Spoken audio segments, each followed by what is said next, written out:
Siap nggak? Biar pada bangun nih. Siap, oke. Tiba-tiba Isyana classical mode on. Betul. Oh dia, que des bijoux.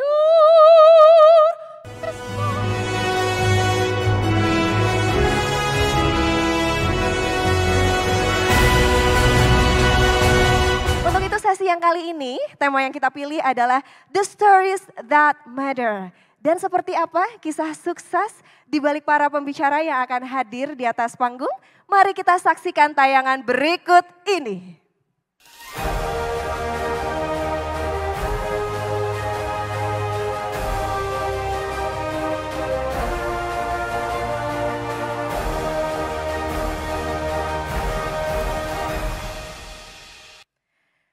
Baik hadirin sekalian, dan di sesi yang keempat ini moderator kita pada hari ini sangat istimewa sekali.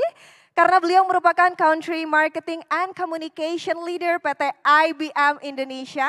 Ladies and gentlemen, please welcome Ibu Densi Refwalu.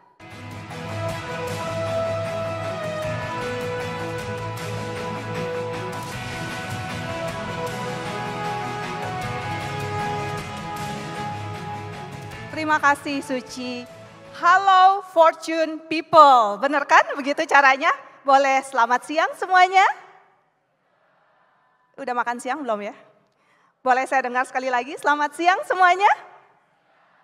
Selamat siang, saya Densi Refwalu dari IBM Indonesia yang akan memandu sesi diskusi siang ini mengenai topik The Stories That Matter. Output itu lebih mudah ketimbang proses. Hal ini mengakibatkan kita dengan mudah menilai pencapaian seseorang. Padahal di belakang itu ada perjalanan yang berliku, jerih payah, rasa putus asa, dan cerita menarik lain yang mewarnai. Apapun profesi atau jenis pekerjaan yang dijalani, setiap individu pasti pernah melewati sebuah fase suka dan duka. Titik-titik kegagalan dan masa krisis terkadang membuat kita frustasi. Bahkan ada yang stop dan tidak mau melanjutkan perjalanannya. Namun para narasumber berikut memiliki kisah menarik yang saya yakin akan menginspirasi kita semua untuk lebih yakin pada kemampuan diri kita untuk tidak mudah menyerah. Bersama kita telah hadir narasumber yang akan menceritakan tentang the stories that matter. Saya akan panggilkan narasumber yang pertama. Bapak Bapak Hermanto Tanoko, Grup CEO Tancorp. Boleh tepuk tangan.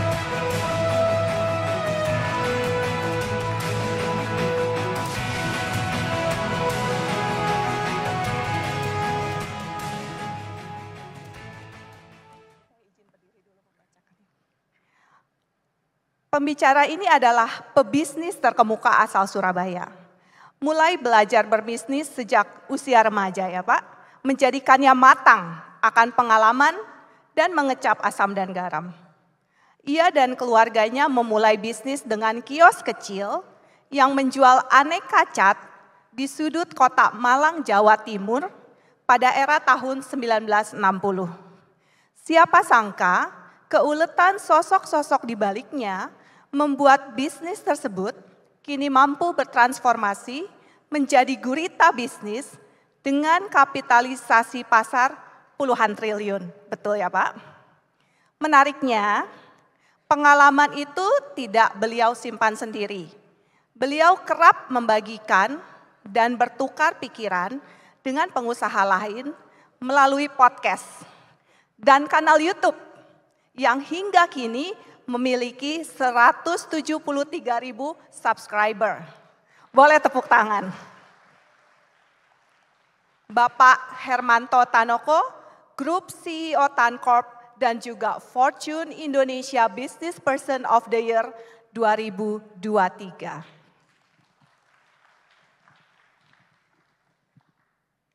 Kita panggil narasumber yang kedua. Apakah ada Asia Nation di sini? Oke, wow. Isyana Sarasvati.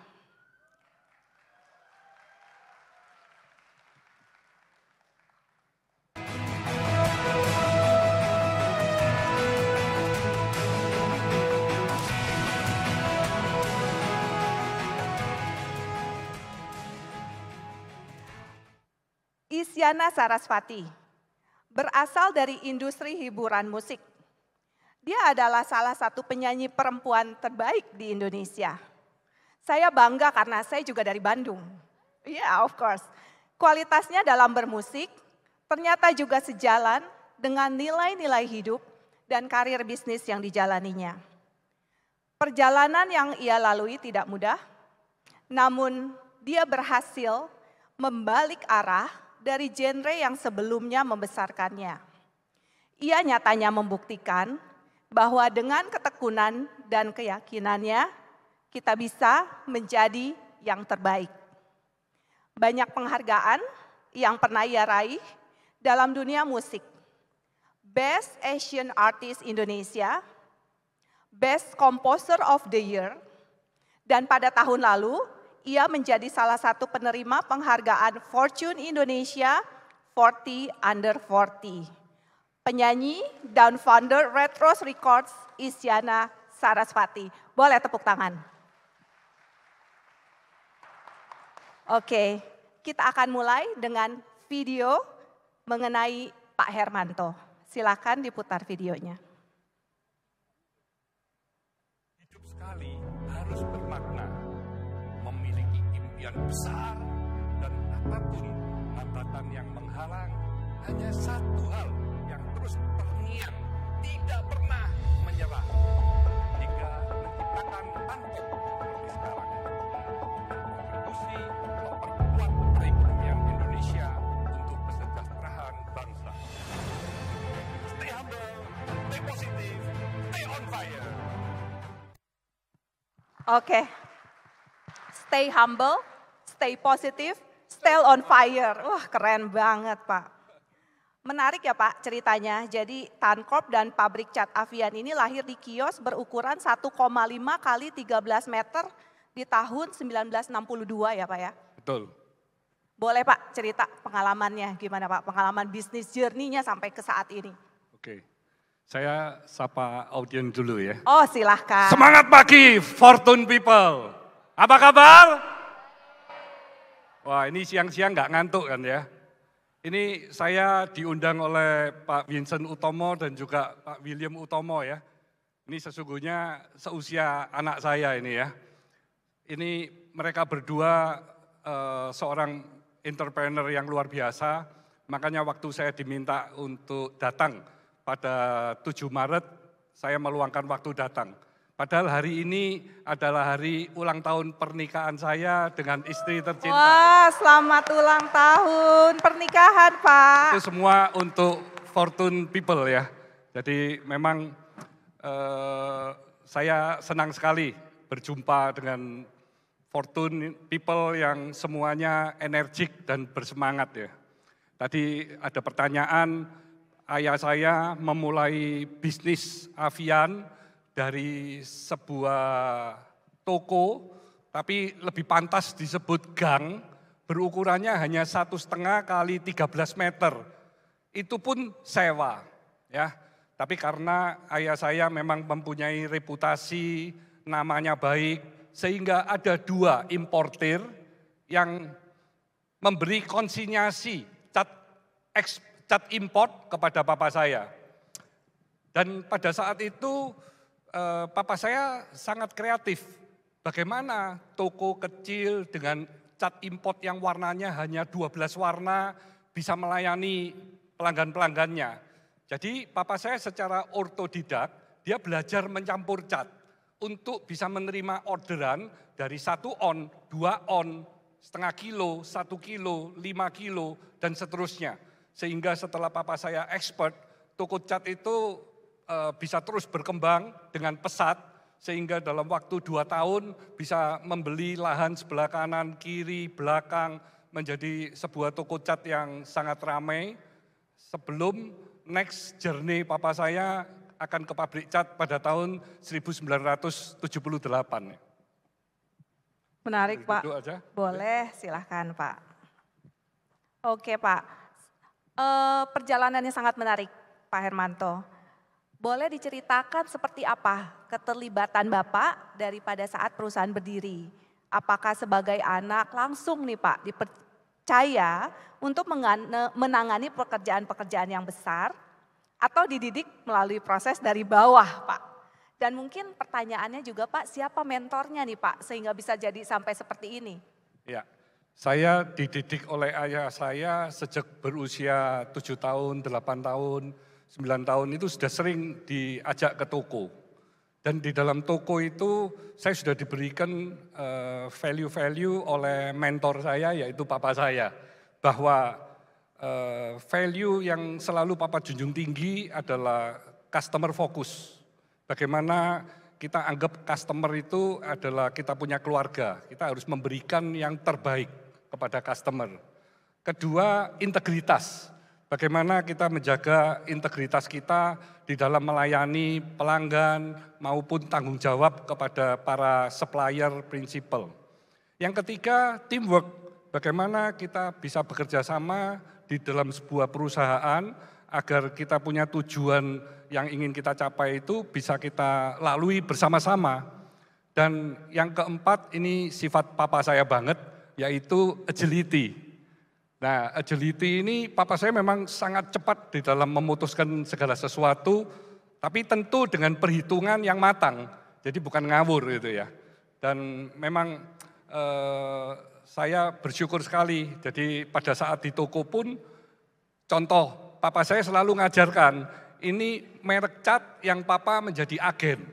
Sedangkan cat-cat yang lain, ini adalah kita tidak menjadi agen, sehingga secara keuntungan, kita hanya kurang lebih 10%, tapi kalau yang agen ini bisa 20%. Nah, kalau you ada pembeli yang mencari cat untuk jenis yang sama, you mesti offering yang agent, yang kita jadi agent. Kenapa?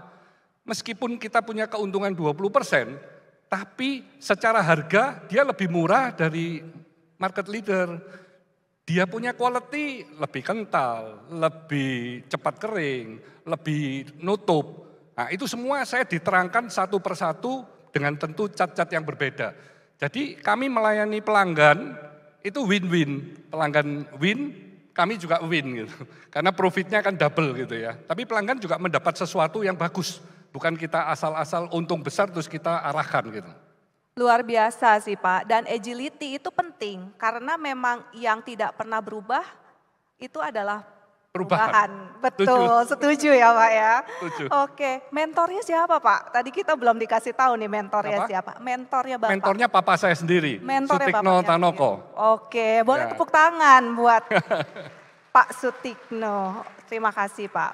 Kita berpindah kepada Isyana.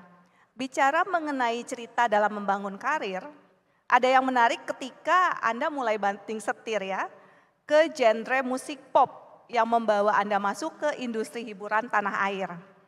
Bagaimana ceritanya? Karena saya mengikuti perjalanan ceritanya dan saya tahu you've been in really different Thank music. you. Sebelumnya aku juga mau menyapa Fortune People. Hai semuanya.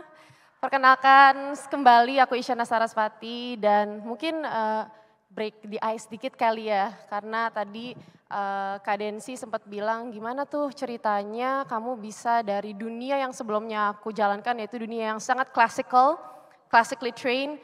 Akhirnya aku terjun ke dunia yang lebih komersil. Nah sebelum itu mengingat kembali waktu aku nyanyi klasik seperti apa sih akan aku kasih sedikit kepada teman-teman. Siap nggak? Biar pada bangun nih. Siap, oke. Tiba-tiba Isyana classical mode on. Betul. Oh dia, que des bijoux, et ce rêve charmant qui m'éblouit, aussi je vais. Seperti itu. Luar biasa ya, luar biasa, wow. Terus tiba-tiba aku terjun ke dunia komersil, dunia entertainment Indonesia. Kau adalah, ya. Jadi kayak memang hidup itu, aku juga diajarin sama bapakku pas banget. bahwa yang konstan di dalam hidup itu adalah perubahan. Dan aku memang dari kecil anaknya sangat suka banget dengan eksplorasi, makanya aku tidak pernah mau menutup diri aku untuk bereksplorasi ke banyak hal, terutama juga dalam genre, dalam berkarya, dalam bermusik. Mana pada akhirnya mungkin emang fase aku di saat umur 19 tahun, 20 tahun, setelah aku lulus pendidikan formal musik aku di Singapura dan di Inggris, akhirnya aku memutuskan kayaknya nggak apa-apa deh aku eksplorasi ke genre yang pada fase itu kayaknya masih muda banget, pengen kayak mencoba hal baru, akhirnya aku ikut dengan label aku yang dulu Sony Music Indonesia untuk bereksplorasi di genre yang lebih pop, R&B dan segala macam. Tapi kalau orang nanya gimana rasanya kamu merubah diri kamu yang bukan diri kamu, jujur itu tetap aku kok. Tetap Isyana yang sedang ada di fase itu, sedang ingin mencoba hal baru di genre itu dan sampai akhirnya ada proses pendewasaan, pengalaman hidup yang aku alami dan jalani membentuk aku semakin matang dan menjadi musik Isyana yang sekarang yang bisa aku bilang cukup eklektik ya, karena unsurnya sedang eksplorasi ke genre yang lebih progresif rock dan metal, tapi tetap mencampurkan unsur klasikalnya, karena memang musik klasik yang membuat aku sangat jatuh cinta dengan musik, dan tetap juga masih ada unsur-unsur popnya, jadinya sangat eklektik lah sekarang gitu. Memang sangat unik, saya juga dari kemarin mendengarkan musik Isyana itu memang sangat menarik ya. Seperti halnya Pak Hermanto, Isyana bagaimana bisa mempunyai keberanian di setiap tahapan karirnya. Karena kan untuk berubah itu tidak mudah ya, kita senang sekali berada di posisi yang nyaman karena kita sudah ahli di situ. Dan ketika kita masuk ke arena baru kita akan tidak merasa nyaman dengan itu. Boleh diceritakan tantangan-tantangannya dan kisahnya. Mungkin aku memang tipe ke orang yang tidak terlalu nyaman dengan kenyamanan ya. Karena kalau aku menyamankan diri aku di setiap keadaan, tidak berani untuk keluar dari zona yang aman, aku tidak akan berkembang, not even a musician, tapi sebagai individu, sebagai seorang manusia yang hidup di kehidupan ini, yang terus berkembang setiap detiknya. Kalau aku tidak mau adaptif menghadapi kehidupan ini, kayaknya nggak akan berkembang gitu ya, akan stagnan di situ saja. Jadi itu yang membuat aku terus maju dan bereksplorasi juga sih. Betul, karena pertumbuhan dan kenyamanan itu koeksis, tidak pernah ada bersamaan ya. Iya. Oke, kepada Pak Hermanto, 6 dekade ya Pak perusahaannya, luar biasa. Apa Pak titik terberat dan titik terendah yang pernah Bapak rasakan dan alami dalam berbisnis? Dan bagaimana caranya Pak bangkit dari keterpurukan itu Pak? Jadi memang selama saya bekerja tahun 82, itu pertumbuhan perusahaan kami itu selalu meningkat double digit. Double digitnya itu 40-50% ya, jadi bukan belasan. Nah, kondisi yang paling berat yang kami rasakan itu kejadian pada saat krisis 97-98. Ya. Meskipun pada saat itu kami tidak ada masalah dengan financial, karena kami tidak ada hutang dalam mata uang asing, karena papa saya akan selalu menjaga integritas. Itu juga part of it ya. Jadi kita nggak mau berhutang dalam mata uang asing, di mana kalau terjadi devaluasi kita menyalahkan banyak pihak gitu. Nah, apa yang kami rasakan selama 6 bulan itu berat sekali.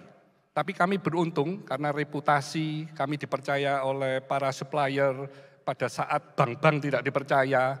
Jadi semua bahan baku import itu mereka kirim semua tanpa LC.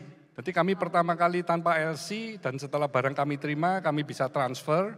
Sehingga setelah 6 bulan perusahaan kami itu bisa mulai recover dan bertumbuhnya kembali lagi ke double digit lagi. Jadi kami tidak mengalami yang terlalu berlama-lama ya, tapi benar-benar pada saat 6 bulan itu nightmare, karena setiap hari mata uangnya berubah, Terus, kursnya berubah ya. Ya.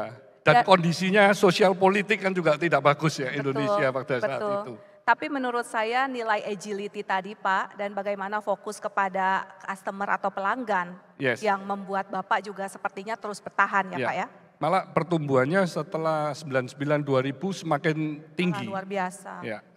Boleh tepuk tangan dong. Ya. Nah, bisnisnya Pak Hermanto ini semakin terdiversifikasi ya Pak. Bagaimana cerita holding group Tancorp ini didirikan, Pak? Jadi kami fokus membesarkan Avian itu mulai tahun 78 sampai tahun 98 dan setelah itu kami tahun 25 tahun ya, setelah tahun 2003 itu baru kami masuk ke bisnis-bisnis yang lain. Jadi selama 25 tahun kami fokus di bisnis cat dan bahan baku. Jadi kami masuk ke resin, kami masuk ke coloran, masuk ke aditif, masuk ke printing, can making, plastik kontainer, extender kalsium karbonat ya, terus distribution. Jadi kami benar-benar memperkuat posisi Avian. Nah setelah 2003, mengingat ada 20 generasi ketiga. Generasi ketiga kan tidak mungkin masuk semua ke sebuah perusahaan. Kami sudah komit dengan ayah saya, dengan keluarga, di satu perusahaan itu hanya boleh ada 2 family member. Lebih dari itu nggak boleh. Sehingga akhirnya kami melihat opportunity bisnis di properti, kami masuk, terus bisnis beverage, bisnis hotel, bisnis kosmetik.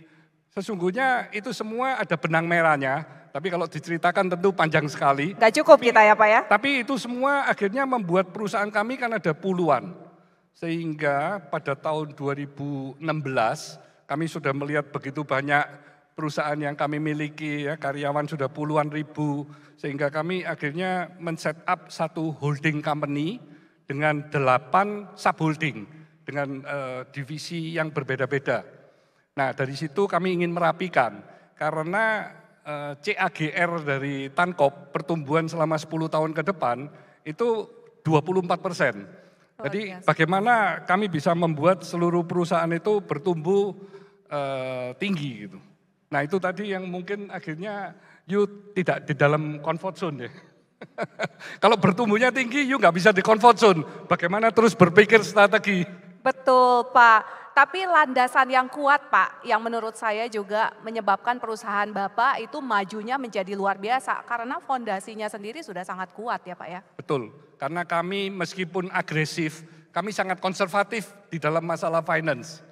Dan kami menjaga itu tadi, reputation, integritas, sehingga meskipun kami growth-nya tinggi, tapi semuanya tetap terkendali. Luar biasa, aman terkendali ya Pak bisnisnya pokoknya. Oke, Isyana sampai tepuk tangan, Aku pasti sampai, terinspirasi. makasih inspirasinya, karena kan sekarang aku juga mulai berkecimpung ke dunia bisnis, mungkin baru bisnis musik, entertainment gitu. Jadi pikiran, bikin F&B, apa properti juga. Jadi kayak, tapi menarik banget Pak, makasih atas edukasi dan wawasannya dan pengalamannya. Aku jadi lupa, aku lagi jadi speaker. Ya, lagi. Jadi penasaran pengen nanya ya, Iya. karena semua mungkin sudah mengetahui Isyana ini mendirikan Retros Records, betul? Yang Retros sekarang Records. menjadi rumah bagi karir musik Anda. Kenapa ini memutuskannya dan apa yang menjadi tujuannya? Iya, jadi memang dari kecil pun, dari saat muda, kenapa aku akhirnya memutuskan mengambilkan pendidikan formal musik. Karena memang aku tidak hanya ingin menjadi seorang performer saja, tapi untuk jangka panjangnya tuh pengen memberikan wadah, terutama untuk kita talenta Indonesia ini, untuk bisa berkembang, berekspresi betul-betul sesuai dengan diri mereka masing-masing tanpa ada batasan. Dan aku punya cita-cita sebenarnya punya sekolah musik pada akhirnya. Dan sekarang mulai merintisnya dengan bikin record label sendiri, di mana aku menaungi talenta-talenta hasil dari kurasinya Isyana. Dan bersama-sama kita mengembangkan talenta tersebut untuk menjadi diri mereka yang paling terbaik gitu, the best version of themselves gitu. Dan sekarang akhirnya aku sudah mulai punya 3 roster. Mereka 3 artis baru kita dan sedang kita ya sama-sama kita berjuang untuk bisa menggaungkan karya-karya mereka sesuai dengan pasar-pasar yang tepat gitu.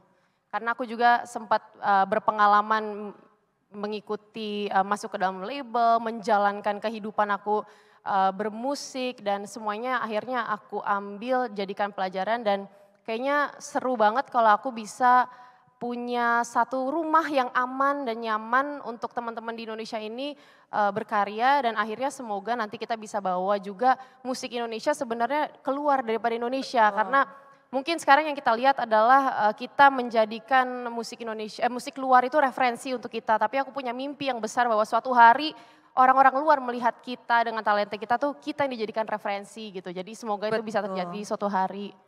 Ini mendukung Indonesia emas. Iya. Jadi nggak cuma dari industri-industri yang lain, tapi industri musik Indonesia juga harus berjaya di luar negeri, Yes. ya kan? Oke, kita bisa belajar banyak sebenarnya dari Pak Hermanto dan Betul. pengalamannya tadi ya, karena Isyana baru memulai. Kendala terbesarnya apa sampai pada poin ini dan ada karir dan hidup, tapi kan ada juga titik-titik terendah ya.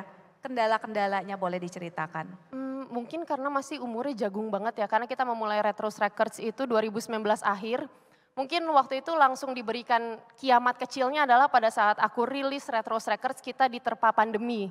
Jadi itu mungkin cukup berat juga buat saya untuk bisa mengembangkan akhirnya label ini mau seperti apa. Sudah banyak mimpi-mimpi yang sudah kita rencanakan di tahun 2020-2021 semua harus ter-cancel, terpending. Itu juga menjadi sebuah ya kiamat kecil untuk kita semua pastinya. Tapi bukan dengan itu kita jadi menyerah, tapi kita harus, itu lagi yang konstan dalam hidup itu adalah perubahan. Maka pada akhirnya saya dan tim saya mencoba untuk gimana ya caranya kita tetap bisa menggaungkan musik-musik yang kita lahirkan ini di era pandemi sekarang, yaitu ya kita beranjaknya dengan bikin konser online, kita lebih fokuskan dalam dunia digital pada saat kita menggaungkan karya-karyanya seperti itu. Jadi intinya terus mau beradaptasi lah. Dan pasti kalau merintis seperti ini ya yang paling sulitnya ya cuan-cuannya ya Bu gitu. Tapi alhamdulillah kita juga punya banyak partner yang membantu. Jadi sampai hari ini sudah 2024 kami berjalan terus walaupun ya itu lagi salah satu yang aku pelajari, jangan pernah membandingkan kesuksesan kita dengan orang lain. Karena aku ngerasa kita bayangkan diri kita seperti lari di maraton. Kita punya satu finish line yang kita masing-masing, tapi speednya, pace-nya ya tergantung dari diri kita. Bukan berarti orang itu sudah finish, kita gagal dalam hidup ini, itu sangat tidak mau aku masukkan ke dalam mindset aku. Maka memang untuk proses dalam mengembangkan label aku akan sangat perlahan-lahan, hati-hati, tidak mau salah juga karena kan aku istilahnya memegang mimpi-mimpi anak-anakku ini kan. Jadi aku pun akan sangat berhati-hati dan juga memikirkan semuanya secara matang dulu sebelum maju perlahan-lahan gitu. Betul, dan agility tadi. Agility Kita ya. harus selalu agile Pak Hermanto ya. Ini Pak Hermanto ini sukses membawa 7 perusahaan ya Pak ya, IPO ya Pak ya. Ke depan akan ada anak perusahaan lagi nggak Pak yang akan melantai nih Pak. Jadi kita udah mulai bisa beli dari sekarang nih Pak. Target kami tahun 2024 ini nanti ada 3 lagi. Oh wow, tepuk tangan dong, 3 perusahaan akan IPO. Oke Pak, gimana sih Pak merubah mindset? Karena kebanyakan orang itu soal privilege ya Pak. Bapak kan dapat dari orang tua lah ceritanya Pak. Bagaimana Bapak tapi menerapkan kepada next generation Pak? Nah itu yang mungkin harus dirubah secara mindset ya. Karena seperti orang tua saya sendiri waktu memulai usaha kan dari modal bukan nol tapi pinjaman. Itu pun bisa menjadi pengusaha yang akhirnya bisa sukses ya. Jadi kembali semua kepada mindset dari para fortune people juga. Bagaimana kalau sudah mempunyai mindset positif, punya impian yang besar, kita tinggal bagaimana untuk mencari strategi atau mau menjalani proses agar bisa meraih impian yang sudah diinginkan itu. Iya, memang penting mindset dan punya mimpi ya Pak, dan punya cita-cita. Itu yang Bapak terapkan kepada anak-anak ya berarti. Oke, kalau Isyana ini lahir di keluarga musik, iya kan? Orang tua Anda. Keluarga pecinta musik tapi malah lebih ke akademisi. Jadi Oke. sebenarnya yang ambil profesi musik itu cuman aku. Oh, Iya. oke. Dalam karir dan hidup, apa arti keluarga? Wow. Keluarga sih buat aku syukurnya mereka adalah support system aku yang terbaik. Karena dengan mereka yang besar di keluarga yang lebih akademis, sangat kayak keluargaku, bapakku adalah seorang dosen, ibuku juga pernah menjadi mentor musik juga 30 tahun tapi sekarang mengambil jalur kesehatan. Kemudian sekarang suami aku juga yang seorang dokter yang benar-benar di luar dari seni ya. Tapi mereka sangat-sangat support dengan mimpi aku sebagai seorang musisi. tidak menjadi faktor eksternal yang mengganggu mimpi aku sama sekali, tapi malah mendorong aku untuk melakukan apa yang aku cintai, karena memang do whatever you want in this life gitu, dengan passion pasti akan kami dukung gitu. Jadi makanya peranan orang tua di hidup aku sih syukurnya sangat baik karena mereka suportif sekali gitu. Itu privilege untuk mendapat keluarga yang sangat suportif. Yeah. Target hidupnya apa nih dengan keluarga yang sangat suportif? Target hidupku? Ya, nilai-nilai dan target hidup di masa depannya. Kan masih baru memulai perjalanan katanya tadi. Aku sih berharap aku bisa terus konsisten di dalam bermusik. Sebagai musisi bisa terus konsisten berkarya. Karena aku merasa hanya lewat musiklah aku bisa mengekspresikan Isyana yang seada-adanya gitu ya, yang tanpa ada filter, tanpa segala macam gitu, itu benar-benar kalian bisa dengarkan lewat musik-musikku, evolusi kehidupan Isyana seperti apa tuh lewat musik. Jadi semoga aku bisa terus berkarya, bisa terus berbagi inspirasi dan juga kesenangan, kesedihan semua bersama dengan pendengarku. Kalau sebagai entrepreneur, businesswoman sekarang, aku berharap aku juga terus bisa konsisten, bisa membesarkan lagi tim-tim aku untuk mengejar cita-cita kita bersama untuk membangun ekosistem musik Indonesia yang jauh lebih baik, lebih adil, dan lebih bersahaja. Dan membawa musik Indonesia ke luar negeri. Ke kancah internasional. Kancah internasional. Pak Hermanto, Anda ini benar-benar pebisnis yang sukses sih Pak. Saya tadi luar biasa mendengar ceritanya. Ada saran kah Pak buat hadirin yang ada di sini kalau mau jadi pebisnis, bagaimana caranya Pak bisa memiliki perusahaan-perusahaan yang berkelanjutan sampai ke generasi-generasi yang mendatang? Ya, itu kembali kepada mindset dari para fortune people ya. Dan bagaimana mereka bisa mempunyai satu impian yang besar dengan tujuan yang mulia.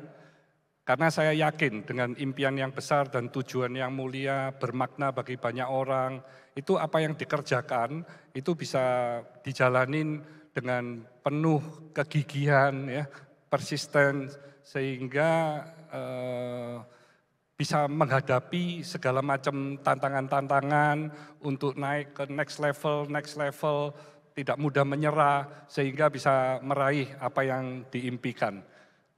Penting ya Pak, tadi yang Bapak bilang mindset, punya impian dan kemudian bekerja keras untuk membuktikannya, seperti itu ya Pak. Karena kalau mindsetnya sudah negatif, terus tidak percaya diri, itu susah untuk meraih apa yang diinginkan. Oke, berarti garis bawahnya adalah positif mindset. Itu yang sangat penting ya Pak ya? Betul. Oke, terakhir kepada Isyana, apa pesan Anda bagi para hadirin, bagi para Isya Nation yang mengidolakan Anda? Bahkan saya yakin ada yang bermimpi menjadi Isyana.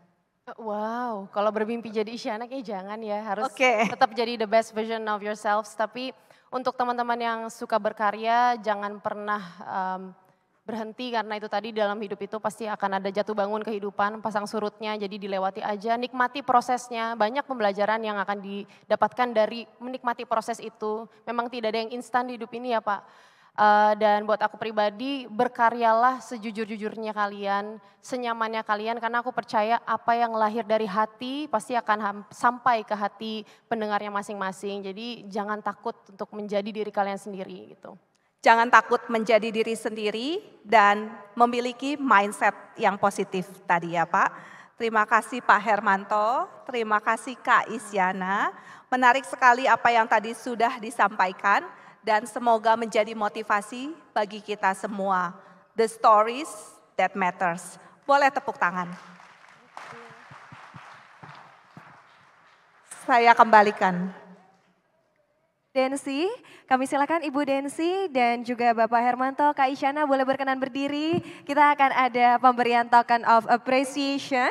Dan kami mengundang Bapak Winston Utomo, Pak Winston, berkenan untuk memberikan. Kita juga akan memberikan penghargaan Business Person of the Year yang diraih oleh Bapak Hermanto Tanoko, Group CEO Tancorp. Bapak Hermanto, kami persilakan berkenan untuk menerima Bapak. Ya baik, kami silakan. Dan ini sekali lagi Bapak Hermanto menerima penghargaan Business Person of the Year 2023. Kita berikan tepuk tangan, apresiasi yang meriah hadirin. Terima kasih. Kita akan berfoto bersama. Baik, Bapak Hermanto kami persilakan tetap berkenan berada di tempat. Untuk selanjutnya Bapak berkenan menerima token of appreciation ini yang kedua sebagai pembicara di acara Fortune Indonesia Summit 2024. Wah, luar biasa sekali Bapak mendapatkan 2 penghargaan dan juga token of appreciation. Baik, terima kasih Bapak Hermanto. Dan untuk selanjutnya kami mengundang Kak Isyana Sarasvati. Kak Isyana berkenan. Dan Kak Isyana juga yang pertama ini menerima penghargaan Indonesia 40 Under 40 2023.